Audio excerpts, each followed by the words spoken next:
Kalau kita punya masa lalu yang kelam, jauh dari Allah, Bapak Ibu sekalian, jangan diwariskan kepada anak-anak kita. Wariskan sesuatu yang baik. Kalau kita sekarang umur 30 tahun, 40 tahun, 50 tahun baru kenal Al-Quran, maka anak kita harus di bawah 10 tahun sudah hafal Quran kalau perlu. Tutupi kesalahan kita di situ, jangan malah wariskan. Maaf, saya tidak kenal siapapun hadir di sini secara pribadi tentunya. Maka kalau saya berikan contoh, jangan anggap itu sedang menyinggung Bapak Ibu sekalian, sama sekali tidak ya. Tapi ada banyak orang kasusnya, dia hamil di luar nikah misal. Lalu dia bilang sama anak perempuannya, nggak apa-apa, ibu dulu begitu kok. Misal contoh. Ya. Atau ada seorang ayah misalnya anak laki-lakinya ugal-ugalan, oh nggak apa-apa, ayah juga begitu, coba aja semuanya. Seakan-akan silakan buat kejahatan, buat kemaksiatan. Kadang-kadang orang tuanya bahkan yang jadi penyebab anaknya begitu.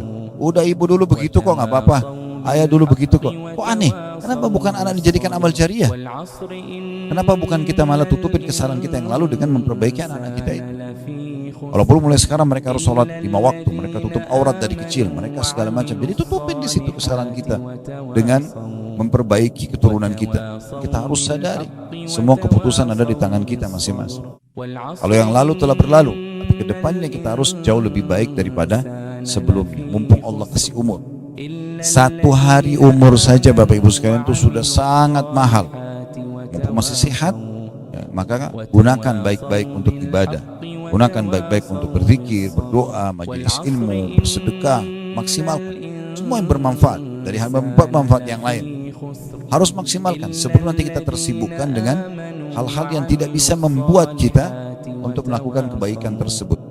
Di hari kiamat nanti Bapak Ibu sekalian, ada 3 golongan yang akan menyesal. Yang pertama itu para orang kafir, meninggal dalam keadaan kufur.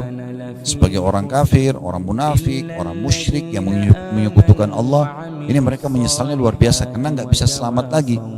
Kalau dalam teori agama kita, konsep wahyu penyampaiannya adalah mereka akan kekal dalam api neraka. Sebagaimana keadaan Abu Lahab, Abu Jahal, Fir'aun, Namrud, dan orang-orang yang tidak asing, kalau yang mempelajari agama Islam akan mendengar nama-nama itu. Ada orang yang kedua, yaitu orang yang banyak buat dosa tapi tidak taubat. Dari bangun tidur sampai tidur lagi dosa terus, dari dosa ke dosa yang lain. Contoh misalnya dari gosip ke gosip yang lain. Semua kondisi orang lain dicari tahu, dan dia sangat bangga kalau mendapatkan informasi tentang kekurangan seseorang. Padahal itu tidak boleh dalam Islam. Makanya kata Nabi SAW, min husni islamil mar tarku ma la ya'ni. Termasuk ya, kesempurnaan Islam seseorang, dia meninggalkan apa yang tidak bermanfaat buat dia. Dan yang ketiga adalah orang yang di dunia banyak melalaikan kesempatan amal saleh. Dia masuk surga, sudah dapat nanti balasannya.